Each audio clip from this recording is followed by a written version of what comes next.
Afrique des libertés, je vous salue.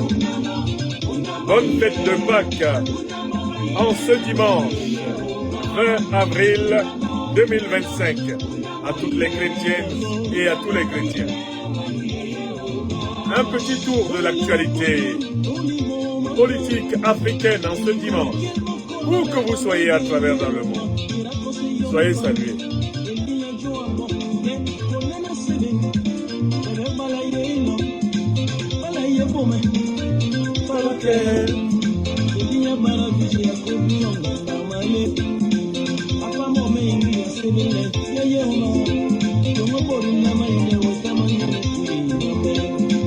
Unda boye, unda boye, unda boye, wanuye Yehova.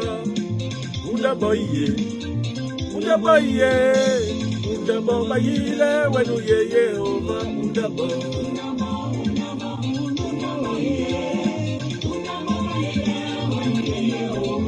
Chrétiennes, chrétiens, soyez salués. À travers l'Afrique et le monde, joyeuse fête du ressuscité. Et à Marie-Madeleine Tanga, manqué de bon de la nana.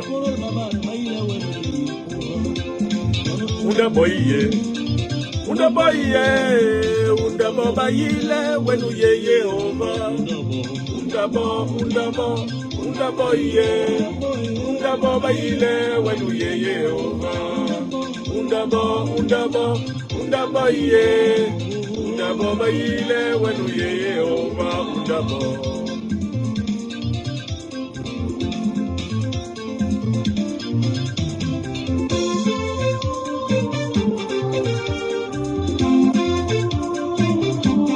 Nous allons méditer ensemble sur la symbolique de Pâques et ensuite nous allons nous intéresser à quelques points saillants de l'actualité politique africaine.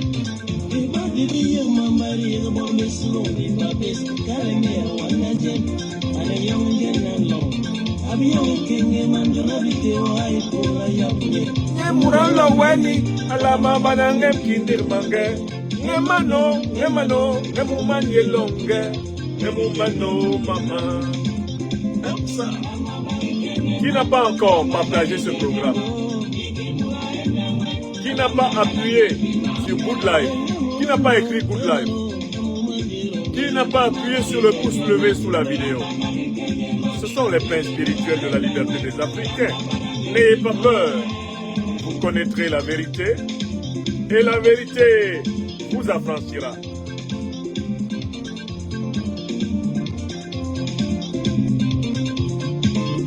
Soyez bénis par nos ancêtres angélisés par-dessus tout le Tout-Puissant. Soyez bénis, Africaines, Africains, amis européens, Américains, Asiatiques, dans les îles, les grands océans Atlantiques et Indiens. Soyez bénis. Nemumanye longue, nemumano mama. Comme ça. Good life. Oh, Yemano, Nemano, Nemanye longue, Nemumano mama. Dédicace spéciale à la famille Ouyen, à notre sœur bien-aimée Yasmina, à son frère Stéphane, à notre père bien-aimé, l'ambassadeur Georges Ouyen.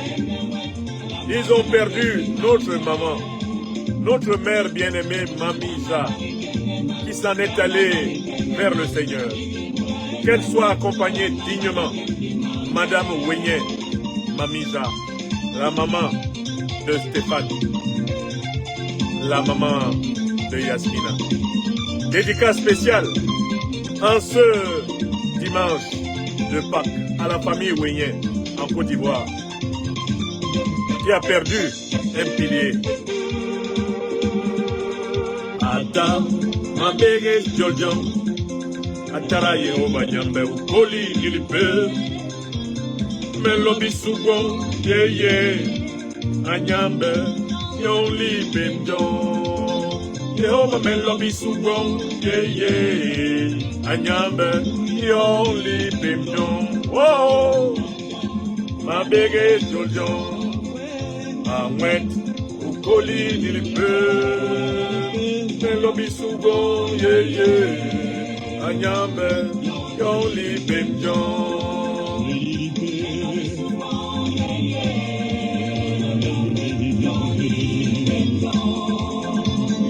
Nyambe, ma bege Joljon, Ukoli Nilipe, Melobi Sugong, yeah. Anyambe, Yoli Pimjon. Jehovah Melobi Sugong, yeah. Anyambe, Yoli Pimjon. Ma bege Joljon, Awet, Ukoli Nilipe, Melobi Sugong, yeah. Anyambe, Yoli Pimjon. Melobi Sugong, yeah. Anyambe, Yoli Pimjon. Anyambe, ma bege Joljon. Yaranungi, Ukoli Nilipe, Ata, Yoli Pimjon.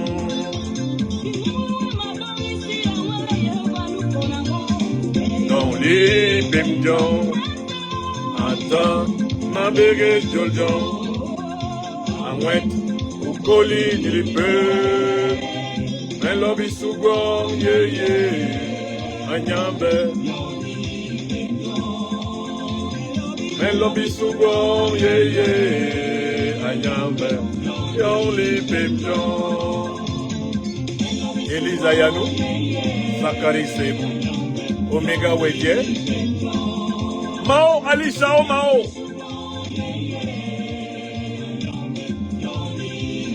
Qui n'a pas encore partagé cette émission? Est-ce que le quorum est atteint? Anyambe.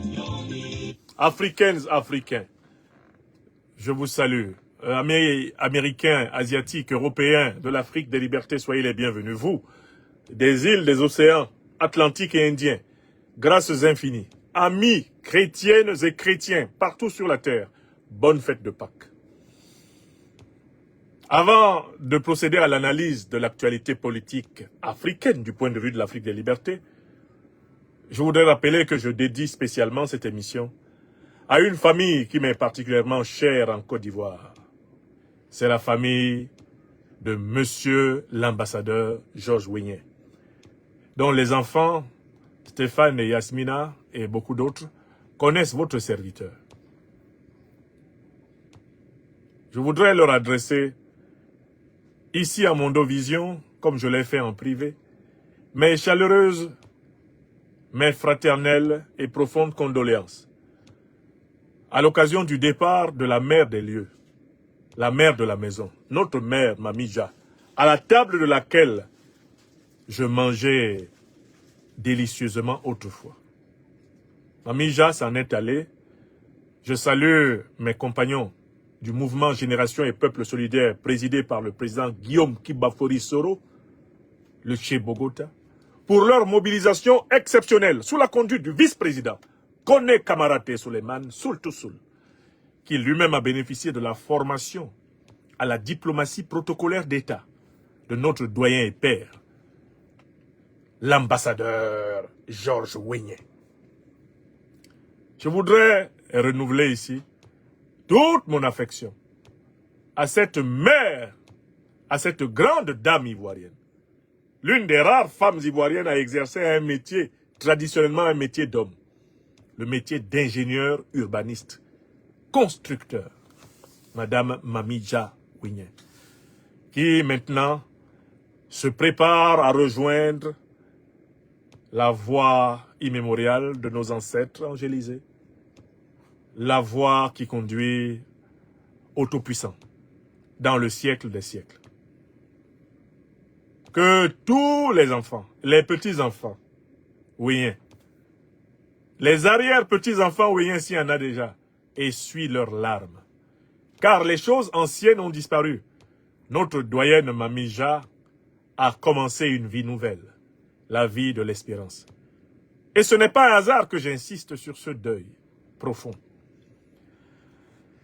Yasmina Ouénié fait partie, avec mon ami et frère, Modeste Gédagne Latte, des rares Ivoiriens, à avoir pris leur avion pour m'accompagner enterrer l'un de mes parents au Cameroun.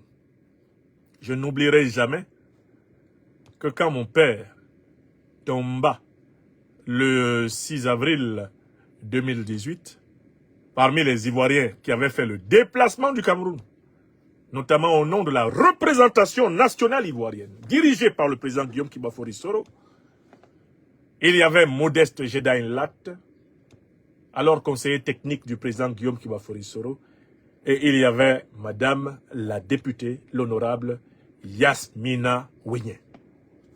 Elle était là, elle a assisté aux funérailles de mon père. Ce qui a établi entre moi et les personnes que je viens de citer un lien immémorial. Leurs deuils sont les miens, mes deuils sont les leurs. Voilà les liens qui se tissent entre les Africains et qui indiquent que nous sommes obligés d'élever la civilisation africaine ensemble. Nous devons vivre ensemble ou périr ensemble. Nous n'avons pas le choix. Nous devons unir l'Afrique et la défendre contre les prédations de toutes sortes, internes et externes. Fraternelles condoléances de toute la famille Niamsi, du Cameroun et des diasporas à la famille Ouénié. Fraternelles condoléances à mes amis personnels dans la famille Ouénié, Stéphane, le grand cavalier, et ma chère amie, l'honorable Yasmina Ouénié. Sa fille, Mo, que je n'ai pas vue depuis maintenant plusieurs années et que je n'oublie pas. Tous ensemble, accompagnons dignement Mamija. Non pas à sa dernière demeure, mais au-delà de sa dernière demeure dans la vie infinie. Le second sujet que je voudrais aborder à l'occasion de cette conférence du dimanche 20 avril 2025, c'est la fête de Pâques. La fête de Pâques est une fête chrétienne. Cette fête chrétienne est d'origine juive. Mais la fête juive, je vous en informe, sans le risque d'être démenti par qui que ce soit, est d'origine africaine. Car les Hébreux qui devaient fonder la religion juive, l'Hébreu qui devait fonder la religion juive, comme le rappelle le livre des Actes des Apôtres, à savoir donc Moïse, avait été préalablement instruit dans la sagesse des Noirs d'Égypte. La fête de Pâques est une reprise juive, une reprise chrétienne d'un grand rituel africain. C'est le rituel de la résurrection d'Osiris. Osiris, c'est le symbole de l'homme qui a perdu la vie de la chair. Sa chair est découpée en une douzaine de morceaux qui sont jetés dans la terre. Sa chair est restituée à la poussière. Cela renvoie à la mort physique. Osiris meurt physiquement, frappé par la jalousie du diable, la méchanceté des siens. C'est le sacrifié négro-égyptien, antique et immémorial. Mais, grâce à la foi des siens, et grâce à la grâce du tout-puissant Ra, le Créateur, Osiris est ressuscité. Les morceaux épars d'Osiris sont rassemblés, il est reconstitué et il reprend vie sur le plan spirituel pour devenir l'esprit de la vie éternelle. Voilà ce que raconte le mythe, longtemps avant la naissance du judaïsme, longtemps avant la naissance du christianisme. Le mythe du ressuscité est un rituel fondamental de la tradition africaine. Je vous invite à écrire ça. Sortez votre plume et écrivez. Ambassa Banton dit Tilana. Tilana. Tilana. Je dis bien, écrivez. Je ne suis pas en train de vous dire des approximations. Je vous parle de la science de la tradition. Je recommence. Pour les esprits lents. La forme primitive de la fête de Pâques que vous connaissez actuellement est un rituel africain qui est lié à la grande figure d'Osiris. Et celui qu'on appelle Christ n'est rien d'autre qu'Osiris l'Africain, renommé autrement. Le rituel consiste en ceci. Un être humain qui a décidé de servir Dieu, venu parmi les siens, est haï, il est maltraité, il est attaqué. Et notamment, il est tué par le diable. Le diable, dans la théogonie négro-africaine égyptienne multimillénaire, s'appelle Seth. Il est dépecé en 1000 morceaux. Il est destiné à être détruit à jamais. Poussière des poussières, sa chair est jetée au vent. Terminé. Mais, grâce à sa foi, grâce à l'amour que le tout-puissant Créateur, le maître des âmes, a pour lui, Osiris est reconstitué. Les morceaux épars d'Osiris sont rassemblés. Osiris est vivant. Voilà ce qu'enseigne la tradition africaine. Qu'est-ce qu'elle enseigne? Elle enseigne que il y a deux morts. Il y en a une qui est pire que l'autre. Il y a la mort physique et il y a la mort spirituelle. La mort physique, c'est la mort du corps. Tout le monde est destiné à la connaître, car ce corps n'est qu'un véhicule provisoire par lequel notre âme séjourne dans la forme humaine. Mais il y a une autre mort, c'est la pire des morts. C'est la mort spirituelle, c'est-à-dire le fait que, après la vie dans le corps, l'âme ne soit pas admise à vivre dans des formes subtiles et plus puissantes, et plus belles et plus merveilleuses de vie. Ainsi, la pire des morts qui puisse frapper une âme, c'est la mort spirituelle, c'est-à-dire la perte de l'espérance, la perte du contact avec le Dieu tout-puissant créateur, qui seul permet à des âmes de transmigrer à travers les formes de la création et de participer de plus en plus consciemment à son œuvre merveilleuse. Le mythe d'Osiris nous apprend que pendant notre traversée de la forme humaine, nous devons tout faire pour ressembler autant que possible aux qualités de notre Créateur. De telle façon d'espérer, grâce à sa pitié, à son pardon, à son amour, d'être admis à vivre toujours. Voilà le mythe. Tel que mes ancêtres, il y a 3000, 4000, 5000 ans, l'enseignaient en Afrique, avant l'apparition de Moïse. Moïse, prince négro-égyptien, fondateur du monothéisme juif et ancêtre du monothéisme chrétien. Donc, quand vous, Africains, vous entendez parler de la fête de Pâques, sachez qu'on vous parle d'une partie de votre propre culture, de votre propre civilisation, reprise, édulcorée et reformulée à la manière d'autres peuples qui ont simplement hérité d'une partie du legs de notre tradition. Dans la tradition africaine, voici ce qui est dit et formulé d'une manière magnifique par le grand Birago Diop, poète du Sénégal. Il faut que vous sachiez ce qui en est du destin de l'âme dans la tradition africaine. Birago Diop, poète du Sénégal, a écrit ceci. Ceux qui sont morts ne sont jamais partis. Ils sont dans l'ombre qui s'éclaire et dans l'ombre qui s'épaissit. Les morts ne sont pas sous la terre. Ils sont dans l'arbre qui frémit. Ils sont dans le bois qui gémit. Ils sont dans l'eau qui coule. Ils sont dans l'eau qui dort. Ils sont dans la case. Ils sont dans la foule. Les morts ne sont pas morts.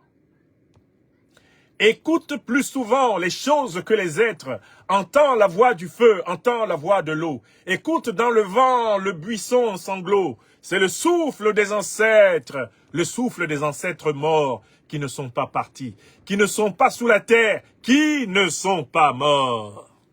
Ceux qui sont morts ne sont jamais partis. Ils sont dans le sein de la femme et dans le tison qui s'enflamme. Ils sont dans l'enfant qui vagit. Les morts ne sont pas sous la terre, ils sont dans le feu qui s'éteint, ils sont dans les herbes qui pleurent, ils sont dans le rocher qui geint. Ils sont dans la forêt, ils sont dans la demeure. Les morts ne sont pas morts. Écoute plus souvent les choses que les êtres. Entends la voix du feu, entends la voix de l'eau. Écoute dans le vent le buisson en sanglots. C'est le souffle des ancêtres morts, qui ne sont pas partis, qui ne sont pas sous terre, qui ne sont pas morts. Il redit chaque jour le pacte, le grand pacte qui lie à la loi notre sort, aux actes des souffles plus forts, le sort de nos morts qui ne sont pas morts, le lourd pacte qui nous lie à la vie, la lourde loi qui nous lie aux actes des souffles qui se meurent dans le lit et sur les fleuves, sur les rives du fleuve, des souffles qui se meuvent dans le rocher qui geint et dans l'herbe qui pleure. Des souffles qui demeurent dans l'ombre qui s'éclaire ou s'épaissit, dans l'arbre qui frémit, dans le bois qui gémit, et dans l'eau qui coule, et dans l'eau qui dort. Des souffles plus forts qui ont pris le souffle des morts qui ne sont pas morts. Des morts qui ne sont pas partis, des morts qui ne sont plus sous la terre. Voilà le grand texte du grand poète sénégalais Birago Diop qui résume la compréhension africaine de la vie et de la mort. Et si vous relisez, méditez correctement ce grand poème de Birago Diop, vous avez la maîtrise de la symbolique de la Pâque, qui est la symbolique du triomphe de la vie et de l'amour sur la mort. Ça, je voulais d'abord ramener, pour ainsi dire, l'église au centre du village, c'est-à-dire au cœur de la tradition africaine où elle puisa ses sources. Car le fondateur du monothéisme, Moïse, est un prince négro-égyptien. C'est un prince négro-africain. Les trois religions monothéistes sont nées chez nous, en Afrique. Ce n'est pas une vérité du cœur, c'est une vérité de la raison. Ce n'est pas une vérité, on va dire, populaire. Non, c'est une vérité objective, scientifique, universelle, incontestable. Le monothéisme est né en Afrique. Donc quand vous fêtez Pâques, n'oubliez pas que nos ancêtres fêtatent, qu'ils fêtèrent, nos ancêtres fêtèrent Pâques, dans sa version originelle et originale, longtemps avant les Juifs, les chrétiens. N'oubliez pas que toutes les religions monothéistes qui existent sur la terre nous furent révélées sur la terre sacrée d'Afrique. La plus sacrée des terres de ce monde, c'est le berceau de l'humanité. C'est l'Afrique. Tilanayomi. Là où l'homme a été créé par Dieu, c'est chez nous. Que personne ne vienne se tenir devant vous en présentant sa terre comme plus sacrée que la nôtre. Nous sommes la première terre humaine. Nous sommes le berceau de l'humanité. Nous sommes le temple de l'homme. Nous, Africaines et Africains. Écrivez ça. Je ne dis pas ça parce que je suis devant mes caméras et que je suis content ce dimanche. Je dis ça parce que c'est vrai. Et que tous ceux qui vont mener l'enquête vont vérifier que ce que j'ai dit est vrai. Je parle bien de la naissance du monothéisme. La figure fondamentale du monothéisme s'appelle qui? On l'appelle Moïse, n'est-ce pas? Qui était-il? Un prince de la cour du pharaon d'Égypte. Voilà. Ni les juifs, ni les chrétiens, ni les musulmans. Il n'y a personne qui peut nous contredire là-dessus. Nous, Africains. C'est bon? On peut avancer. Je voulais seulement vous dire, n'oubliez pas que nous, Africains, avons simplement à renouer avec l'histoire longue de notre continent pour être libérés. Renouer avec la mémoire profonde de notre tradition pour être libérés. Nous, Africains, nous pouvons être juifs, nous pouvons être chrétiens, nous pouvons être musulmans. Nous pouvons être bouddhistes, nous pouvons être tout ce que vous voulez, mais nous sommes d'abord africains. Je recommence. On peut même dire kémitique. Nous pouvons être tout ce que vous voulez, mais nous sommes d'abord des Africains. C'est-à-dire la première humanité. Ça, vous devez écrire cela et l'enseigner scientifiquement aux enfants. Ne dites pas aux enfants de penser que c'est vrai parce que vous êtes leur papa ou leur maman. Non. Retournez aux documents et aux archives de l'histoire des civilisations. L'Afrique, number one. Je dis bien l'Afrique, number one. Non pas simplement dans l'ordre numérique, mais aussi dans l'ordre qualitatif. C'est la civilisation la plus durable que l'humanité ait connue. Il n'y a pas de civilisation qui ait influencé toute l'humanité autant que la civilisation négro-africaine. 3 grands travaux l'ont établi. Les travaux du professeur Cheikh Anta Diop, les travaux du professeur, Théophile Obenga, et en dernière date, leur héritier, le plus vibrant qui s'en est allé, les travaux du professeur Nusere Kalala Omotunde. Vous travaillez avec ces 3 classiques des humanités africaines et vous êtes libérés. Tilana Yome. Écrivez ça. Bientôt, votre serviteur déposera l'œuvre de philosophie politique de la libération africaine. La démonstration du fondement maatocratique de la civilisation politique africaine, par opposition au fondement soi-disant démocratique, qui n'est rien d'autre qu'un greffon, un mixte mal analysé. En réalité, une mixture ayant pour but de soumettre l'Afrique à l'imprimatur de l'impérium, notamment occidental. Voilà ce par quoi je voulais commencer ce dimanche.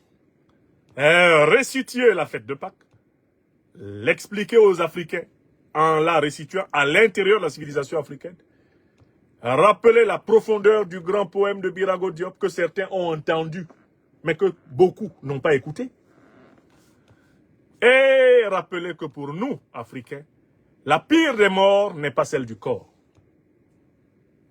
La pire des morts est celle de l'âme. La mort du corps est inévitable. Le corps est un véhicule provisoire par lequel l'âme vit sous la forme humaine, sous la forme matérielle, sous la forme terrestre, en attendant le grand verdict, que certains appellent la mort, mais qui n'est rien d'autre que la grande décision. Destruction éternelle ou résurrection infinie. Abaissement ou élévation. C'est cette grande décision qui nous attend tous. Au soir d'une vie où nous avons eu l'occasion de montrer pour quel camp nous nous battons. Sommes-nous des serviteurs de Seth? Je rappelle que Seth, c'est la racine de Satan. Ou sommes-nous des serviteurs d'Osiris? Je rappelle qu'Osiris, c'est la racine de Christ.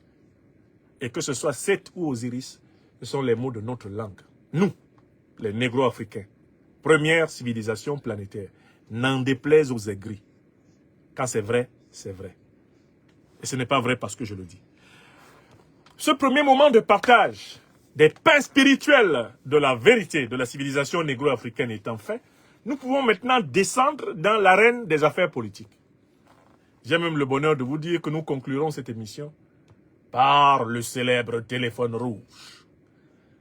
La convocation terrible d'Alassane Dramane Ouattara à tous les satrapes africains après le grand périple, l'odyssée de Tieni Banani, le camarade de chez Bogota, au Ghana de Kwame Nkrumah et de John Mahamad Dramani. Alassane Dramane Ouattara a pété un câble. À la fin de cette émission, vous aurez droit à ce téléphone rouge magique. Alassane Dramane Ouattara convoque de toute urgence, tous ses complices, tous ses acolytes, les dictateurs, les satrapes africains, et leur demande de se déterminer par rapport à la réception Urbi et Orbi, la réception solennelle du leader du mouvement Génération et Peuple Solidaire, l'ancien président de l'Assemblée nationale de Côte d'Ivoire, ancien premier ministre, Guillaume Kibafori Soro, au Ghana. Donc vous avez un joli programme, et vous n'avez pas le droit de le garder pour vous tout seul. Ces choses-ci se partagent. Alors, un tour de partage. Et si cela vous plaît encore, écrivez Good Life. Good Life.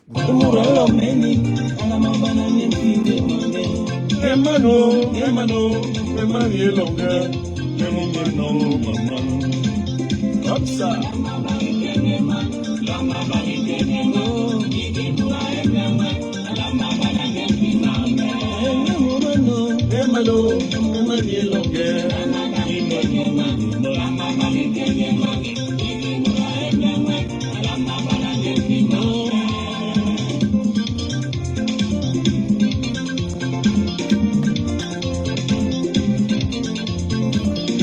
Qui n'a pas encore partagé l'émission là? Mais c'est quoi ça? Vous avez peur de quoi? Donnez l'émission au peuple. On ne peut pas garder ce genre de pain spirituel pour soi tout seul. Qu'est-ce qu'il y a? Sur Facebook, sur YouTube, là, vous dormez. Qu'est-ce qu'il y a? Réveillez-vous, donnez l'émission. Oh, dis donc. Comme ça.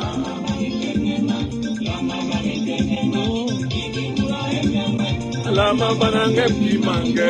Oh, ngemano, ngemano, ngemani longe, ngemano, ngemani longe, ngemano, mama.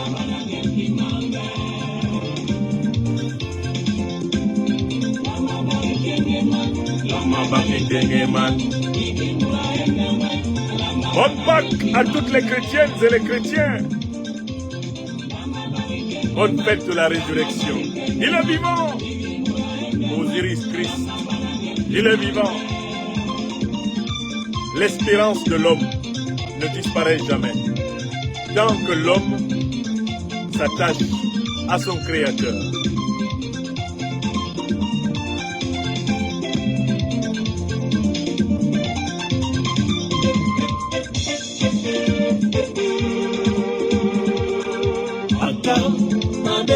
Jojo, Katarayo Banyambe Ukoli Ilipe, Nelo Bisugo Ye Anyambe, Yoli Bemjo, Nelo Bisugo Ye Anyambe, Yoli Bemjo, Amere Jojo, Amet Ukoli Ilipe.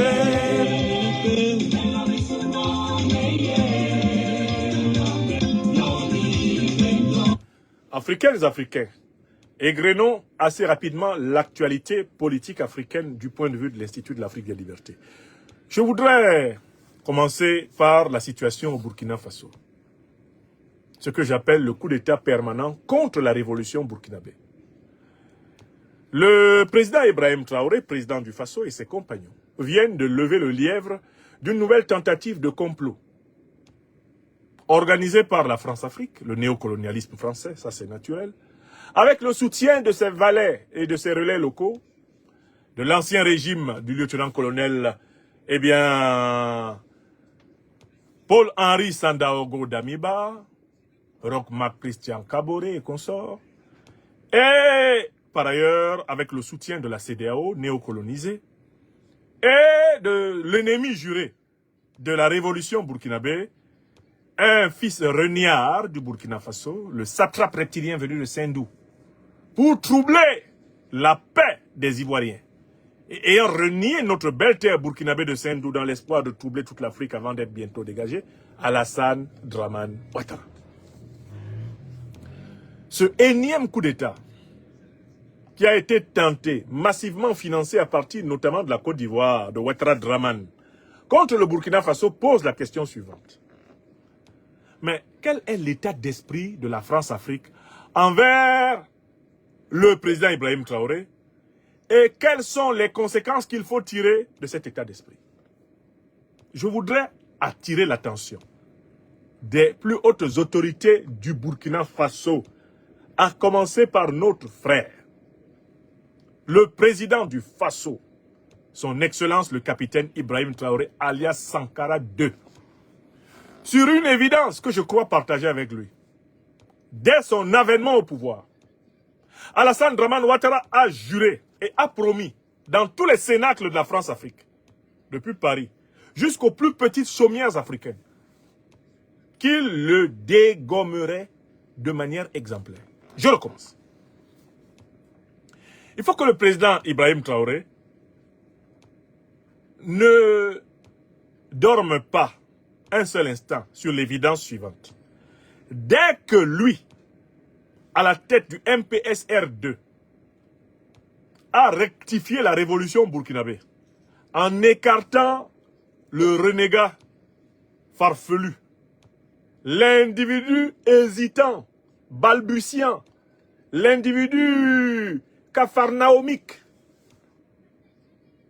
de Paul-Henri Sandaogo Damiba, Alassane Dramane Ouattara, assis en Côte d'Ivoire, a juré ses grands dieux que Wallahi Bilaï Talaï, lui, il ne dormira pas tant qu'il n'a pas fait la peau à ce petit capitaine de Ouagadougou qui s'est permis de déjouer tous ses plans.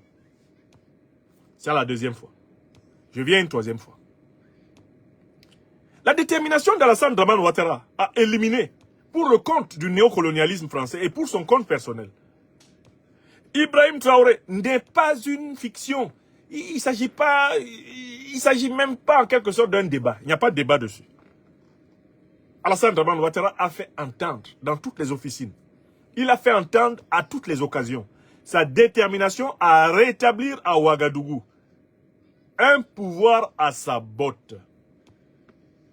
Bon. Mais puisque les êtres humains sont ainsi faits, qu'ils ont la mémoire courte, je suis obligé de rappeler pourquoi Ouattara fait cela.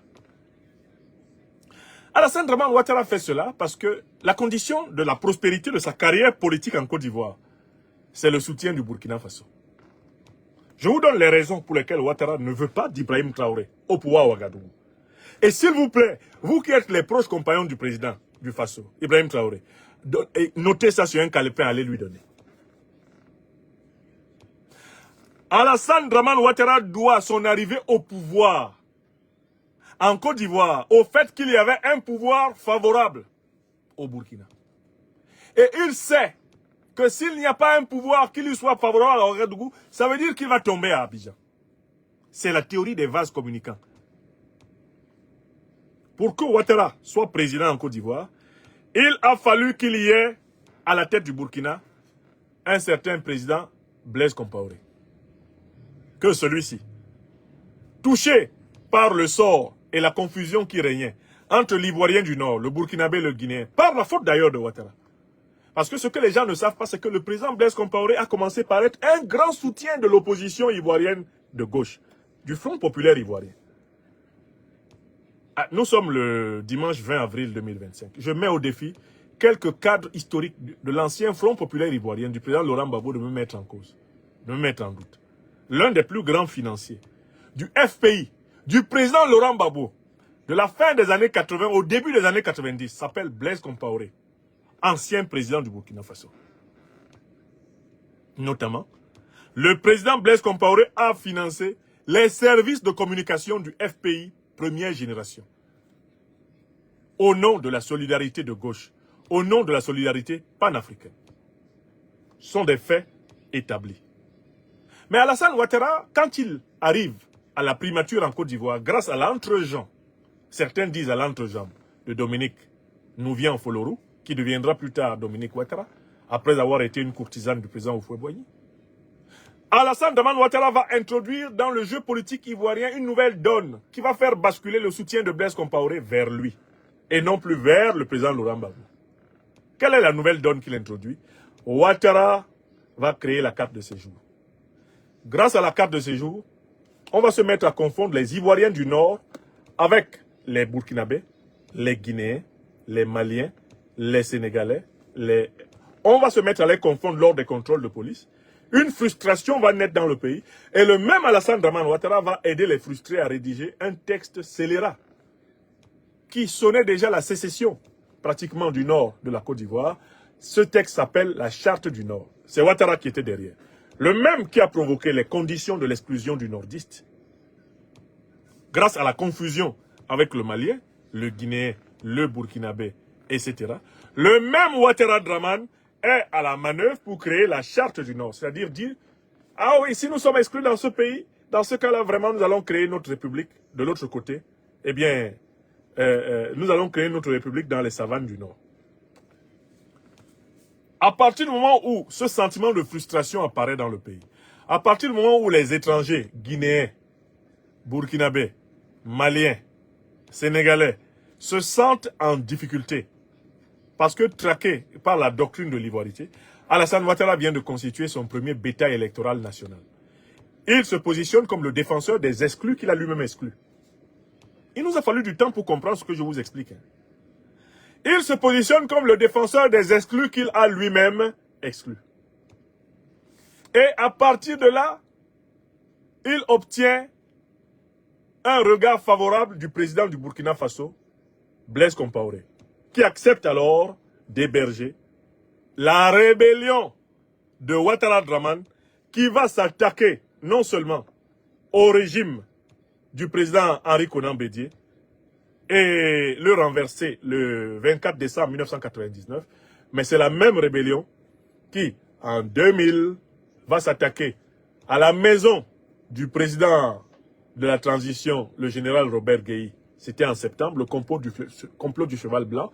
C'est la même rébellion qui, en janvier 2001, va s'attaquer au régime du président Laurent Gbagbo dans le cadre de ce qu'on appelait le complot de la Mercedes noire. C'est la même rébellion qui attaque cette fois-ci d'une manière beaucoup plus décisive, car mieux coordonnée par le leader révolutionnaire Guillaume Kibafori Soro, en septembre 2002, le 19 septembre, et qui va obtenir une négociation permettant de réintroduire Alassane Dramane Ouattara dans le jeu politique de la Côte d'Ivoire. Donc en fait, vous ne pouvez pas comprendre le pouvoir Ouattara sans le soutien du Burkina Faso. Ce qui explique sa reconnaissance, une reconnaissance d'ailleurs relative et très largement insuffisante, à l'ancien président du Burkina Faso, qui a perdu le pouvoir en octobre 2014, Blaise Compaoré. Parce que Alassane Ouattara ne peut pas être président en Côte d'Ivoire sans le soutien de Blaise Compaoré au Burkina. Par conséquent, Alassane Ouattara considère que tant qu'à la tête du Burkina, il n'y a pas quelqu'un qui lui soit compatible, ça veut dire qu'à tout moment, il peut tomber. Ça s'appelle un axiome de la géopolitique ivoiro-burkinabé. Celui qui est au pouvoir à Abidjan, s'il n'est pas en bon terme avec celui qui est au pouvoir à Ouagadougou, est en danger. Celui qui est au pouvoir à Ouagadougou, s'il n'est pas en bon terme avec celui qui est au pouvoir à Abidjan, est en danger. C'est la loi.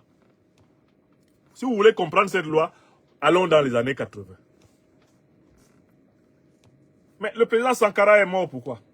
Il est mort parce que ceux de ses compagnons, dirigés par le président, le capitaine Blaise Compaoré, avaient obtenu le soutien de la Côte d'Ivoire d'Houphouët-Boigny et de la France néocoloniale.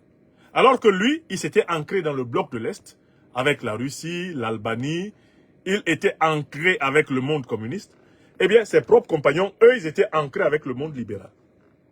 C'est ce double ancrage, d'un côté dans le monde libéral, de l'autre côté dans le monde socialiste, communiste du XXe siècle, qui va imploser la révolution burkinabé. D'accord? Donc, on sait que si le président Sankara est tombé, c'est parce que, en réalité, à Abidjan, Houphouët-Boigny et ses tuteurs français étaient opposés à lui. Et soutenaient l'opposition du président Sankara. Vous comprenez? Et on sait que si le président Henri Konan Bédié est tombé, si le président Laurent Gbagbo est tombé, mais c'est parce que ceux qui les ont fait tomber étaient soutenus par le Burkina Faso. C'est ce que j'appelle la doctrine des vases communicants. On ne peut pas gouverner Ouagadougou sans s'inquiéter de qui gouverne Abidjan. Parce que si celui qui gouverne Abidjan est contre toi, tu es en danger à Ouaga. Jurisprudence Sankara 1. Si celui qui gouverne Ouagadougou est contre toi, tu ne peux pas gouverner Abidjan. Jurisprudence Henri Konan Bédié 1999. Jurisprudence Laurent Gbagbo 2010-2011. Écrivez ça. Parce que là, je vous parle de choses que je maîtrise. Je sais de quoi je parle. Vous m'avez vu avec tous les présidents en question, non? Je les connais, non? Ou bien je ne les connais pas. J'ai dit, de nous tous qui sommes rassemblés ici sur les plateformes, ce dimanche 20 avril, qui connaît, qui a rencontré 1. Le président Bédié. 2. Le président Ouattara Draman. 3. Le président, il n'y a que le président Laurent Gbagbo que je n'ai pas encore rencontré officiellement, physiquement. D'accord? Le président Guillaume Soro, je suis son conseiller spécial. Le président Blaise Compaoré, je l'ai rencontré. Je vous dis que le problème fondamental, c'est que tu ne gouvernes pas à Abidjan en ayant un pouvoir hostile à Ouaga. Si tu as un pouvoir hostile à Ouaga, c'est que tu vas tomber. Mais si toi-même tu es à Ouaga, et puis tu as un pouvoir qui est hostile à toi à Abidjan, voilà, à tout moment il va chercher à te faire tomber. C'est ce qu'ils ont fait à Sankara dans les années 80. Vous avez compris? Et vous vous souvenez qu'en 2015, Alassane Ouattara était à la tête d'un nouveau coup d'État. C'est lui qui a financé le coup d'État du général Diendéré. Le général Diendéré l'a avoué au tribunal, non? C'est Ouattara qui lui a donné l'argent et les armes pour tenter de renverser la transition dirigée par Michel Kafando et Yacouba Isaac Zida. C'est vrai ou c'est faux? Ça, vous avez suivi, non? C'est la loi. Donc, je résume le premier sujet de ce direct d'analyse politique. Le président Ibrahim Traoré doit savoir qu'Alassane Ouattara, tous les jours, essaiera de le renverser. C'est la nature réelle du duel entre l'impérialisme qui dirige souvent la Côte d'Ivoire et l'anti-impérialisme qui a eu la chance sous Sankara et maintenant, sous Ibrahim Traoré, de diriger le Burkina. À partir du moment où tu as un régime anti-impérialiste, un régime patriotique à Ouagadougou, alors que tu as un régime pro-impérialiste et néocolonialiste à Abidjan, wallah, Django sera souffert. Le meilleur va gagner. Et Alassane Ouattara, lui, il a intégré cela parce que même dans les années 80, le président Sankara avait voulu le recruter comme ministre. Il a refusé. Parce qu'Alassane Ouattara a fait allégeance depuis les années 70.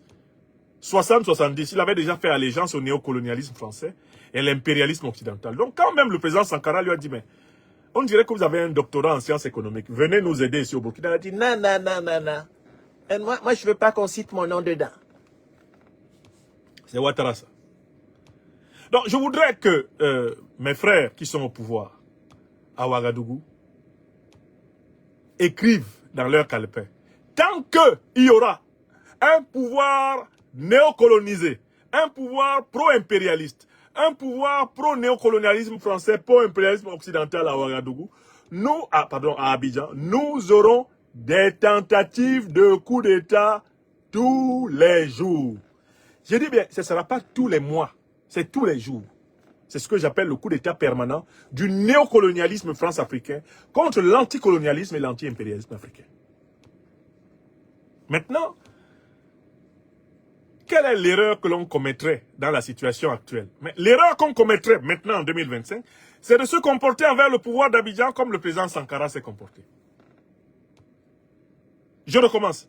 L'erreur que commettrait le président Ibrahim Traoré, en 2025, c'est de se comporter envers le pouvoir d'Abidjan comme le président Sankara s'est comporté. Comment le président Sankara se comporta-t-il? Paix à son âme. Il resta essentiellement sur la défensive. Je recommence.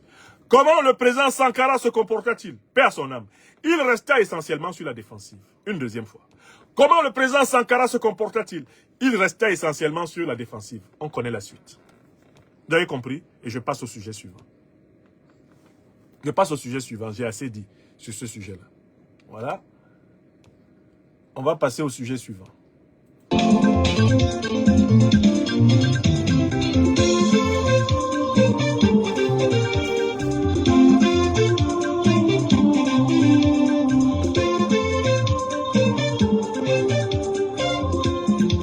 Nous nous rendons maintenant dans mon pays natal, le Cameroun.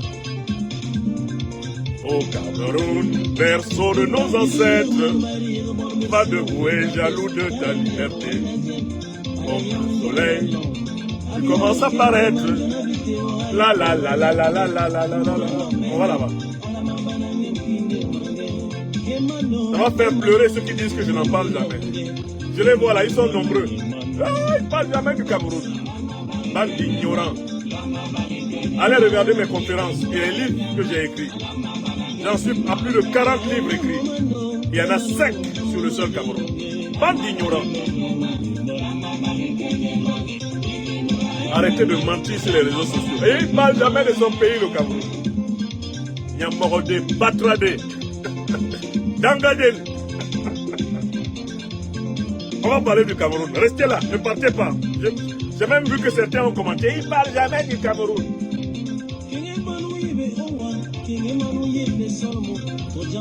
Ah, restez, on va parler du Cameroun. Comme ça, vous allez aller témoigner. Ah, j'étais là, il a parlé. Hey, Allah.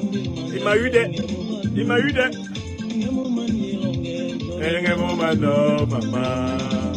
Comme ça. On va parler du Cameroun maintenant. Restez là, ne partez pas. N'allez pas vous dire, il ne parle pas du Cameroun. Ah, seulement la Côte d'Ivoire. Seulement le Sénégal. Seulement Ouattara. Restez, attendez.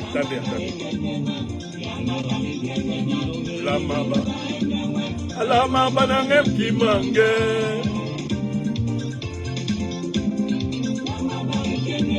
Arrêtez-les, personne ne parle. Vous restez là, on va parler du Cameroun. Oh, ngemano, ngemano, ngemanye longue. Bon, alors au Cameroun. Le Cameroun prétend, du moins le gouvernement fantoche de M. Biya, le despote, le satrape reptilien de Yaoundé, il prétend organiser une soi-disant élection présidentielle en octobre 2025. Certains y croient. Ouais. C'est une élection sans liste électorale. Hein. C'est une élection dont le résultat est déjà connu. C'est une élection qui est couverte par une loi scélérate inventée par M. Biya pour exclure tous ceux qui peuvent éventuellement revendiquer une victoire électorale contre lui à l'élection. Il a mis en place tous les mécanismes pour s'auto-proclamer président à vie du Cameroun. Seulement, il y a quelqu'un qui nous a déjà dit ce qui va se passer au Cameroun. Et je m'en voudrais que vous n'ayez pas écouté ce monsieur. C'est pas n'importe qui, le monsieur que vous allez écouter. Il s'appelle Alain Juet. C'est l'ancien directeur général de la DGSE, la Direction Générale des Services Extérieurs, c'est-à-dire l'espionnage français. C'est un homme extrêmement averti. Il a déjà prévenu de ce qui va se passer au Cameroun. Mais il n'y a que les Camerounais mal informés, ça je leur pardonne. Il n'y a que les Camerounais de mauvaise foi qui continuent à nous chauffer les oreilles avec leur soi-disant élection de 2025. Même la DGSE française a déjà informé les Camerounais de ce qui les attend. Chez nous au Cameroun, il y a des mots pour désigner les gens qui ne veulent pas voir ce qu'on leur montre. Citons les mots là. Il y a Mbout, le Mbout. Le Mbout, c'est celui qui a toujours la tête baissée. Donc il ne voit jamais à l'horizon. Mbout. Il y a les Mbout. Ça c'est le Mbout. Hein? Mbout. C'est-à-dire que sa tête est penchée comme quelqu'un qui ne regarde que son derrière. Première catégorie. Ça c'est un mot, hein. C'est pas moi qui l'ai créé, c'est la langue camerounaise. Deuxième catégorie, le Kengematoy.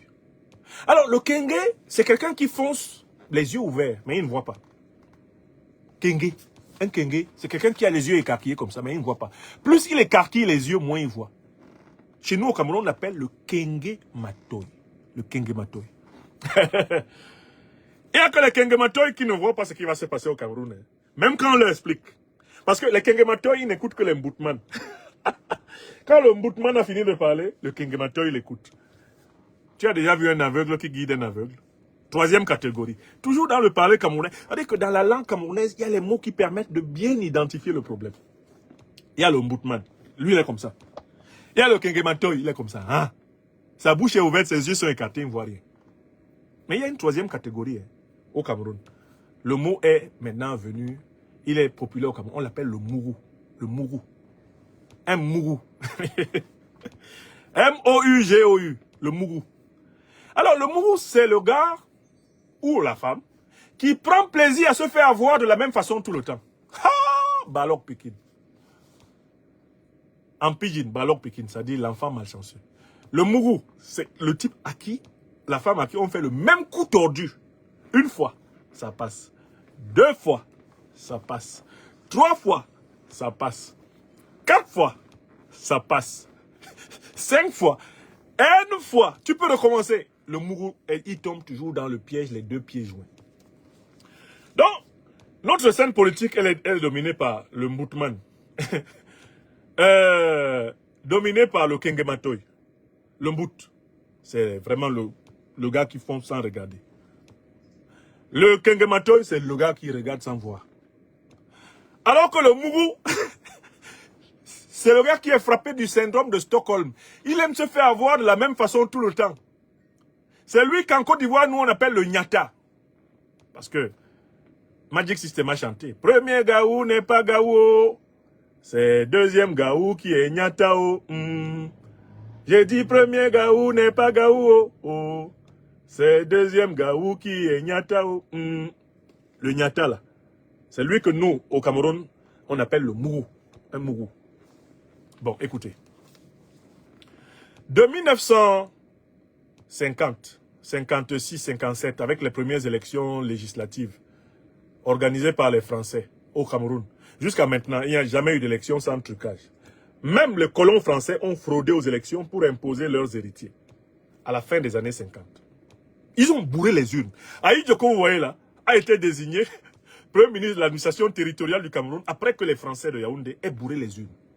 Ils ont mis les faux bulletins dedans. C'est la tradition au Cameroun. Élection signifie pour élection.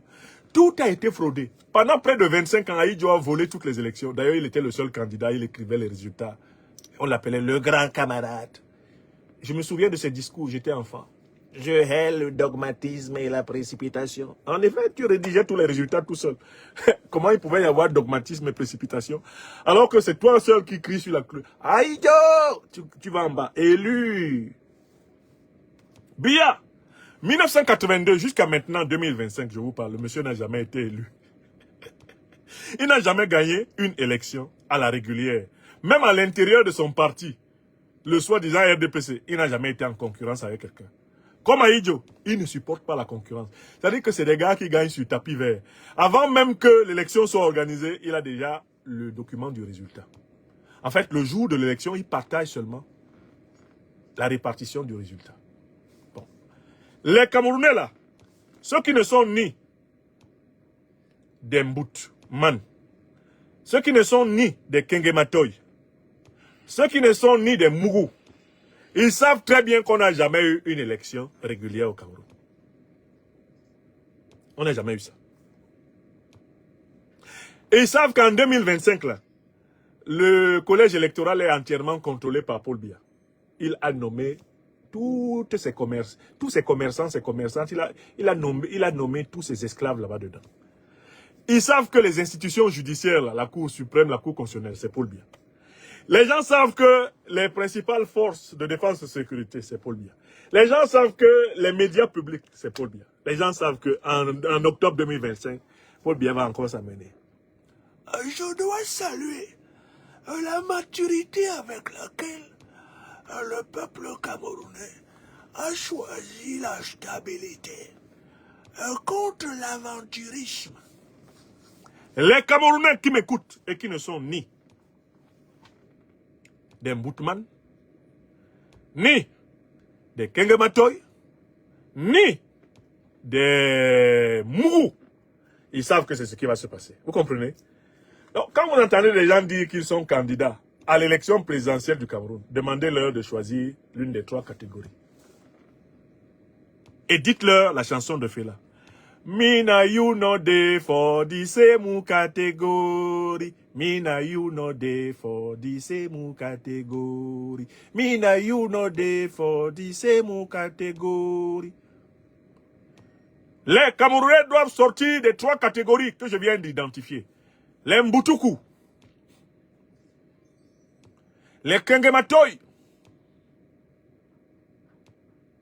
et les Mougou. Les Camerounais doivent quitter tout ça. Pourquoi? Parce que voici ce qui va se passer. Monsieur Alain Juet, vous êtes l'ancien directeur général des services de renseignement extérieur français. Vous avez parlé il y a 3 ans et demi exactement de ce qui va se passer selon les services de renseignement français au Cameroun. Qu'est-ce que vous prévoyez pour le Cameroun? Monsieur Juet, vous avez la parole. Oh Mboutoukou. Oh Kengematoy de mon pays natal. Oh tous les Mougou. Venez ici. Écoutez ce que vous dit l'ancien directeur général de l'espionnage extérieur français. Qu'est-ce qui va se passer au Cameroun? Monsieur Alain Juet, venez ici. Parlez qu'ils entendent. Parlez qu'ils entendent. Effectivement, pourquoi ou comment? Eh bien, on n'a pas vu tout ça. Alors on sait, hein, on le disait, on l'affirmait, autres. Pourquoi on n'a pas vu tout ça? Et parce qu'on n'a pas voulu le voir, bon, on en est arrivé là. Et c'est pour ça que je vous dis, le Cameroun, bon, ben, Biya, il est très malade, il a plus de 90 ans, il est très malade, il n'est jamais sur place. Il est évident que le coup d'État est pour bientôt.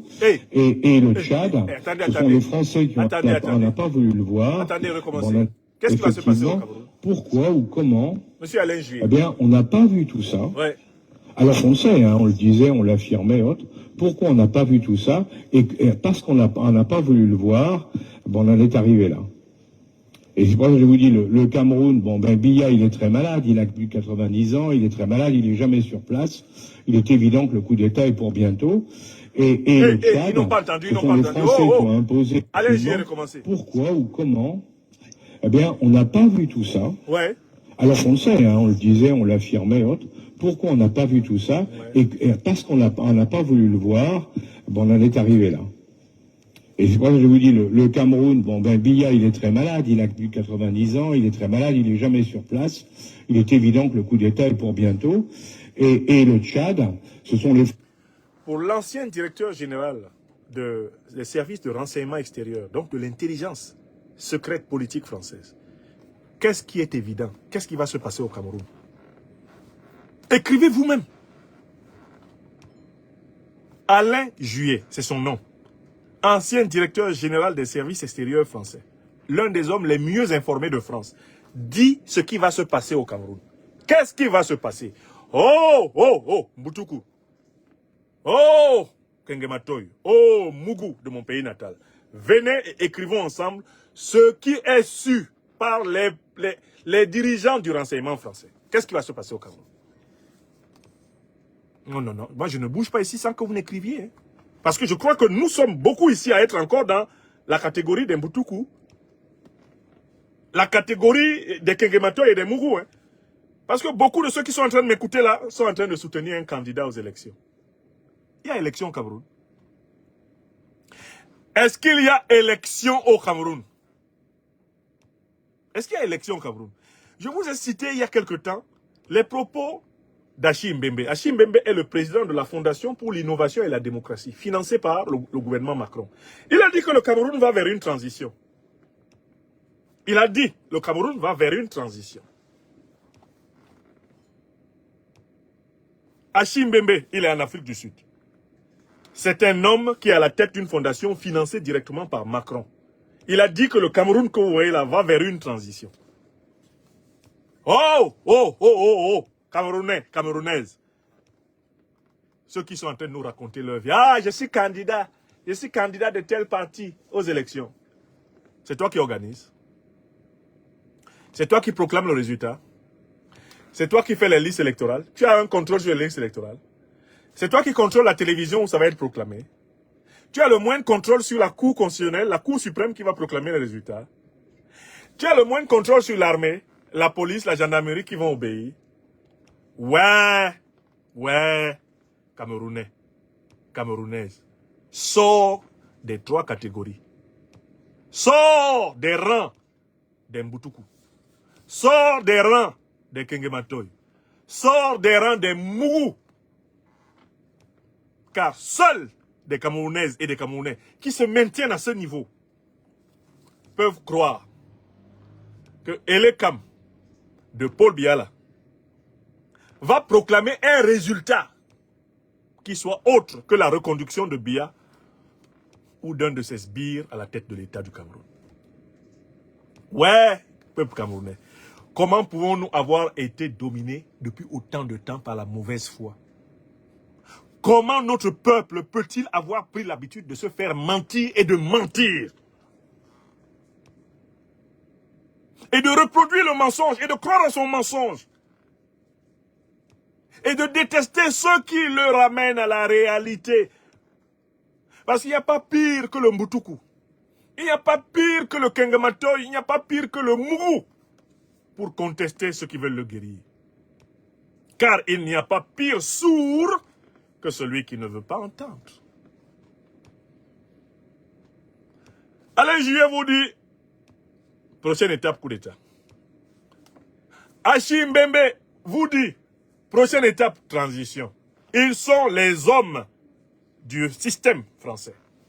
Le système politique français actuel. Eux, ils vous disent ça. Et moi, Nyamsi Ouah Cameroun, je sors pour vous dire, le grand enjeu pour nous, c'est une transition populaire au profit du peuple. Non pas la transition de la France-Afrique.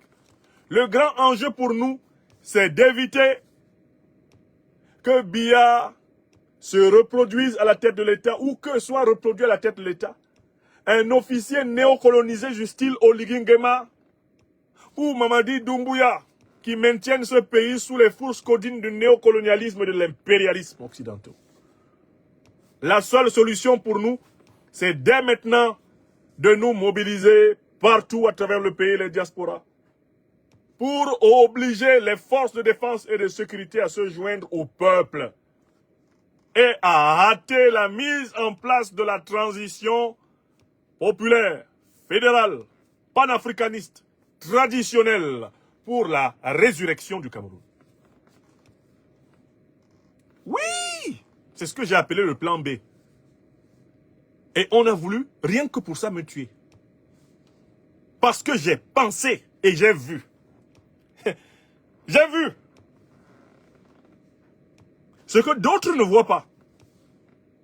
Ou qu'ils ne veulent pas voir, parce qu'ils ont des petits calculs et des petits avantages intermédiaires qu'ils veulent d'abord engranger avant qu'on arrive là-bas et qu'ils disent « Ah, voilà, en tout cas, finalement, le plan B avait raison. Wow, grand prof, tu avais raison. Hein, finalement, Français qui ont imposé après l'assassinat de Déby. Non. C'est pas une histoire de combat. Hein. Non, c'est pas Ils ça. se sont battus entre généraux. Redites-le. Pourquoi ou comment? Ouais.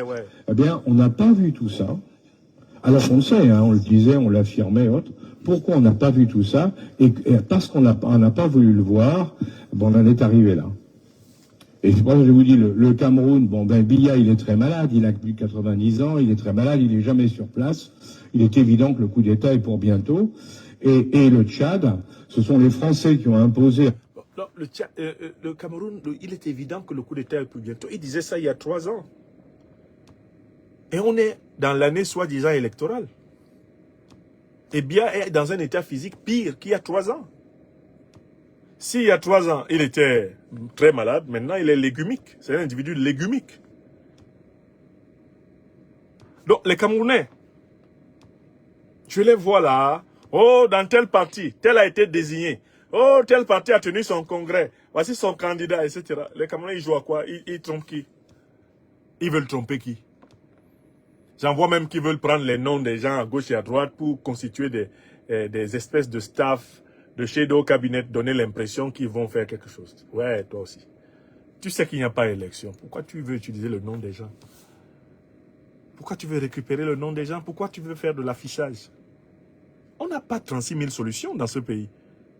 On doit se mobiliser et imposer à nos forces de défense et de sécurité de se joindre à nous, le peuple, pour changer le pays. Il n'y a pas 36 000 solutions. Sinon, on va avoir un Oligingema. On va avoir un Oligingema à Yaoundé. Oui! C'est tout. Et là, Alain Juillet, au nom de ancien patron de la DGSE, a été clair envers les Camerounais. Vous allez rapidement vers un coup d'État. C'est tout ce qui vous attend. Alors, les Camerounais doivent choisir alors un coup d'État néocolonialiste ou un coup d'État révolutionnaire. Ça, au moins, les Camerounais peuvent agir là-dessus. En mettant la pression sur l'appareil d'État, dès maintenant, ils peuvent obtenir une transition révolutionnaire. Tout comme, malheureusement, s'ils ne mettent pas la pression, si nous ne mettons pas la pression, nous aurons une transition anti-révolutionnaire, anti-populaire, néocolonialiste, pilotée comme celle d'Oligui Nguema, eh bien, depuis l'étranger. Et notamment depuis Paris. Donc, il faut maintenant que les Camerounais et les Camerounaises arrêtent de jouer aux idiots. On doit arrêter de jouer aux idiots. Arrêtons de nous cacher derrière nos petits doigts avec les histoires d'élection. Il n'y a pas élection au Cameroun. Élection au Cameroun, énorme longueur. Élection est not there for Cameroun. That one no be na élection. Na pour élection. Odadon hayami fay. Mbout nasik. Man de say for pidgin. Mbout nasik. La bêtise est une maladie. On ne peut pas vous expliquer ça de 1000 façons possibles. Seul un véritable mouvement des lions et des lionnes indomptables de la libération panafricaine du Cameroun peut nous orienter vers une transition. C'est-à-dire mobiliser une telle puissance populaire que les forces de défense et de sécurité se joignent au peuple et que soit mis rapidement en place un processus de transition vers une nouvelle république. C'est le seul chemin du salut. Sinon, le Cameroun va vers une plus grande inféodation aux intérêts étrangers. Tilana Yomi, écrivez ça. C'est ce que je voulais démontrer. Et on continue. La suite. La suite. Bon,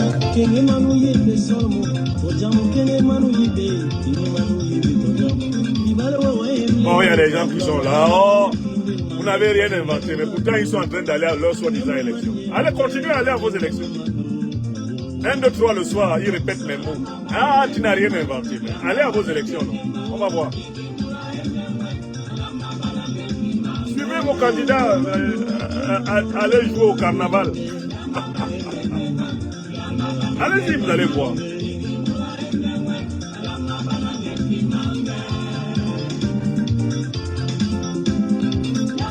Moutnassik Dibadi Kari. Hein, ça donc?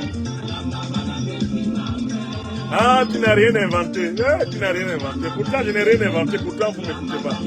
Si c'est évident ce que je dis alors, suivons alors tous le plan B. Arrêtez de nous parler d'élection, il n'y a pas élection. Il n'y a pas élection. Il n'y a pas de commission électorale, il n'y a pas de liste électorale, il n'y a pas de cour suprême, il n'y a pas de justice électorale, il n'y a rien. Pourquoi vous enfumez les gens avec ça? Il n'y a pas élection. Attends, ma bégue, Jojo. Attara Yeroba Yambe, Koli, Nilipe. Melobi Sugo, Ye, Anyambe, Yoli Benjon.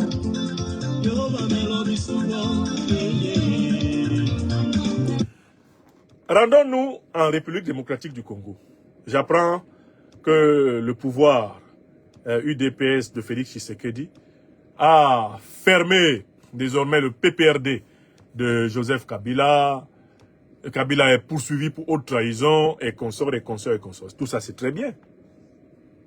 C'est très bien. Mais de toute façon, on s'y attendait. Kabila lui-même, en choisissant d'entrer en République démocratique du Congo à partir du Rwanda, qui est en guerre contre la République démocratique du Congo, Joseph Kabila a choisi de déclarer la guerre à son pays. En partant d'un pays en guerre contre son pays. Il a choisi de déclarer la guerre contre son pays. Mieux, en entrant par Goma, qui est sous le contrôle du M23, Joseph Kabila a affiché son alliance, son association et même son identité fusionnelle avec le M23. Donc il ne faut pas qu'on s'étonne que le gouvernement de Kinshasa interdise le PPRD, mette le scellé sur les résidences de Kabila Joseph. Tout ça là, il avait prévu. Kabila Joseph n'est pas à ses résidences près. L'argent qu'il a accumulé au Congo avec son clan et qu'il a gardé dans de bons paradis fiscaux, non pas en Europe, mais au Moyen-Orient, en Asie, c'est un argent énorme. Kabila Joseph ne manquera jamais d'argent. Ambassadeur Diagoué Moni, qui est Richai, il a l'argent comme les feuilles de la brousse. Vous pouvez prendre toutes ces résidences de Kinshasa. Il s'en tape. Agoué Moni Kirichai, il a l'argent comme les feuilles. D'accord? Kabila Joseph et son clan, là, leur problème, ce n'est pas un problème d'argent. Mais il leur faut sécuriser les intérêts de leur maître commun. Lui, Corneille Nangaa et Kagame et Museveni. Bon. Mais je reviens sur ce point. Tshisekedi Félix veut donner l'impression de représenter le bloc patriotique, républicain. Il veut même donner l'impression de représenter l'authenticité de la résistance congolaise contre la prédation étrangère. Je viens ici dire que c'est faux. Je viens ici dire à mes frères et sœurs congolais que Tshisekedi ne représente pas le véritable bloc panafricaniste révolutionnaire nationaliste patriotique congolais. Car Tshisekedi est une pure émanation des mêmes puissances impérialistes, néocolonialistes occidentales et moyen-orientales que Paul Kagame, Yoweri Museveni, Corneille Nangaa et Kabila Joseph. Je refuse et je récuse la tentative d'identifier Tshisekedi au bloc de la résistance patriotique. Il n'en fait pas partie. Pourquoi? Argument 1. Il s'appuie essentiellement sur les forces de l'OTAN pour combattre le Rwanda de Kagame, l'Ouganda de Museveni, la rébellion de Kabila, qui sont pourtant des entités appuyées par les mêmes forces occidentales. Argument 2. Félix Tshisekedi s'est positionné sur le continent africain comme l'allié des régimes les plus conservateurs, les plus rétrogrades, les régimes les plus antipopulaires. Il ne s'est jamais associé à une cause panafricaniste. Depuis qu'il est au pouvoir, ça fait plus de 5 ans, en République démocratique du Congo, Tshisekedi ne s'est jamais rangé du côté du panafricanisme. Jamais. Je vous mets au défi de donner un seul cas où il l'a fait. Par exemple, Tshisekedi a été président de l'Union africaine. Il n'a jamais soutenu le Mali, le Burkina Faso, le Niger. Quand ils étaient réprimés par l'ONU, quand ils étaient réprimés par la CEDEAO, quand ils étaient réprimés par l'Union européenne, Tshisekedi ne les a jamais défendus. Donc, il faut que les partisans de Félix Tshisekedi arrêtent de nous emmerder sur les réseaux sociaux en tentant de le présenter pour ce qu'il n'est pas. Il n'est pas différent de Kagame Paul. Il n'est pas différent de Museveni Yoweri. Il n'est pas différent de Kabila Joseph, de Katumbi Moïse, de Nanga Corneille. Tous ces individus sont même pipe, même tabac. Ils sont en train de jouer à la balle avec l'âme sacrée de mon peuple, le peuple africain du Congo. S'il vous plaît, écrivez ça. Tilana Yomi. Tilana. Écrivez.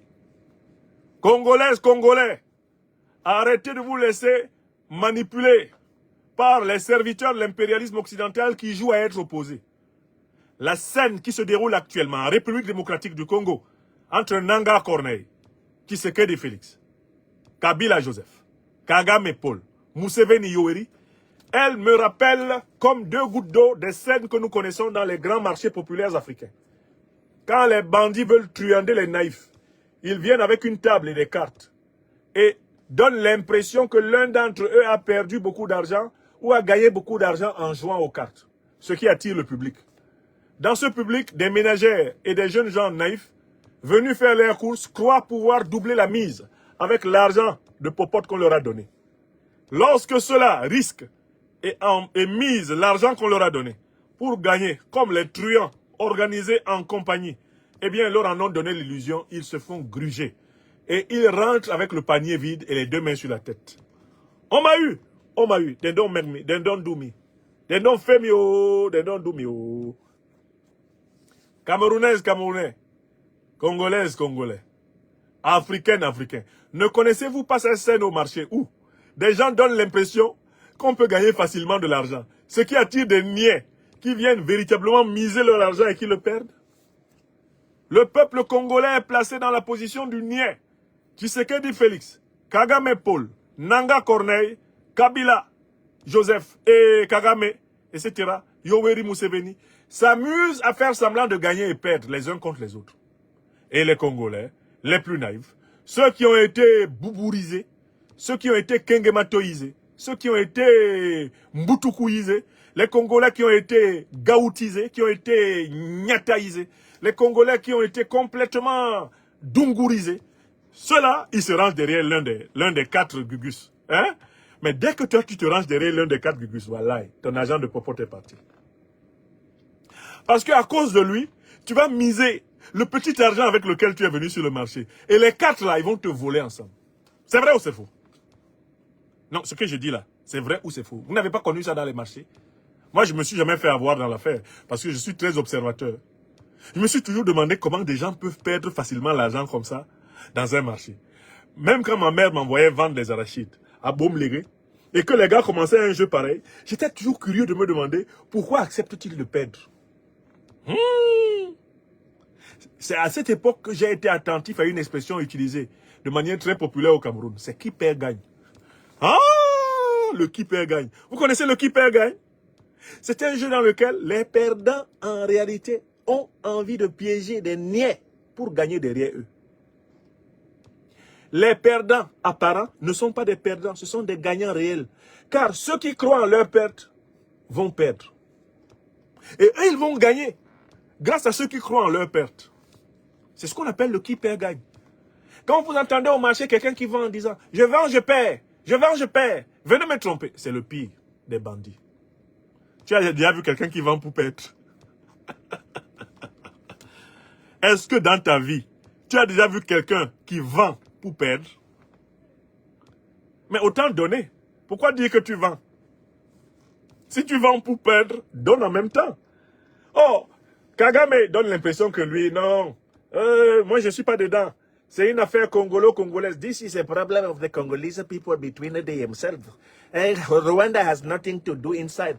Mr. Tshisekedi has just discussed with the Congolese Nanga Corneille. I am not involved in the problem of the Congo. Tshisekedi has a problem of curriculum vitae.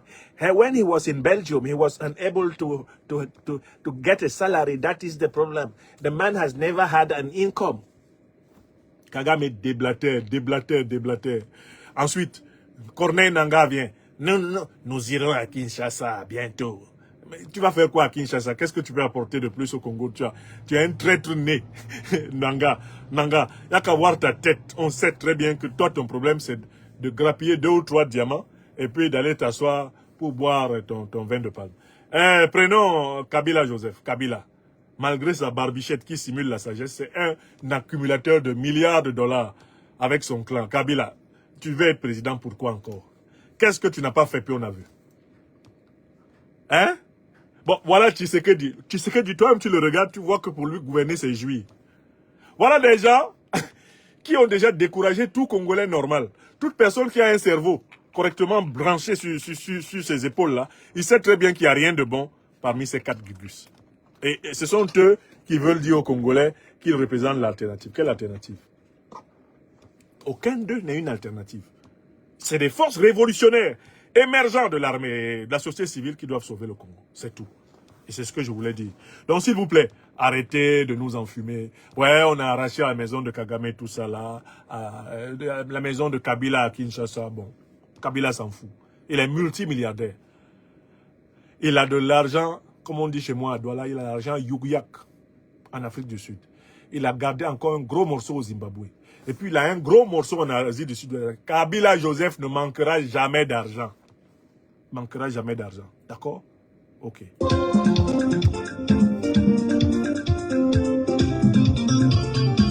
Il n'y a aucun espoir. Ni avec Kabila, ni avec Nanga, ni avec Tshisekedi. Surtout pas avec Kagame. Mwasengi Bois. Énorme longueur. Emano.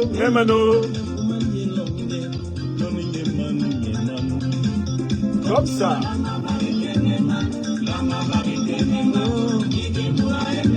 Bon. Très bien. Maintenant, nous arrivons au clou de l'émission. J'ai fini de balayer les grands sujets internationaux sur lesquels je voulais revenir. Nous allons donner la parole à quelqu'un que vous connaissez. Mais vous savez que lui, il ne vient que quand il y a une certaine musique.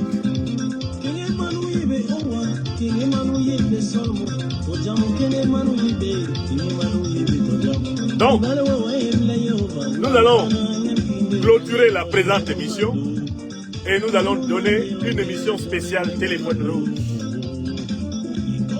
Donc, revenez dans moins de 5 minutes. Le Téléphone Rouge commence. Le satrape retiré Alassane Dramane Ouattara venu de Sendou pour troubler la paix des Ivoiriens à la parole. Dans 5 minutes, je vais clôturer d'abord cette émission. Et je vous fais un spécial Téléphone Rouge. Monsieur Ouattara, préparez-vous. Mais je dors encore. Monsieur Ouattara, réveillez-vous. Le Téléphone Rouge va être lancé. Lama banane qui manque. Soyez bénis. À tout de suite. Dans 5 minutes. Le Téléphone.